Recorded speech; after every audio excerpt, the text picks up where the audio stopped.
Donald Trump రెండవసారి అధ్యక్ష పదానికి పోటీ చేయడానికి సిద్ధమవుతున్న నేపథ్యంలో ఎలాన్ మస్క్ భాగస్వామ్యం గురించి చర్చలు పెరుగుతున్నాయి. కొంతమంది డెమోక్రాట్లు మస్క్ ప్రభావం గురించి విమర్శలు చేస్తున్నాయి మరియు అతను పెద్ద పాత్ర పోషించడమే కాకుండా అధ్యక్షుడిగా మారే అవకాశాలపై కూడా చర్చలు జరుగుతున్నాయి. ఈ ప్రశ్నలకు ట్రంప్ ఒక రిపబ్లికన్ సమావేశంలో అరిజోనాలో స్పందించారు.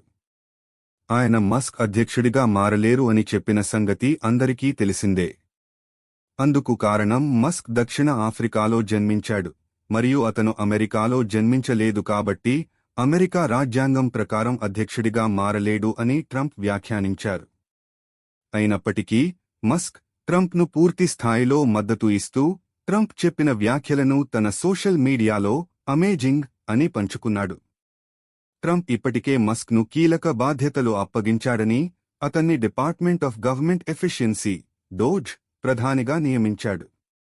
మస్క్ ప్రపంచ నాయకులతో సంభాషణలు మరియు కీలక నిర్ణయాలలో కూడా పాల్గొంటున్నాడు. ట్రంప్ పరిపాలనలో మస్క్ ప్రభావం పెరుగుతున్నట్లు చెప్పవచ్చు.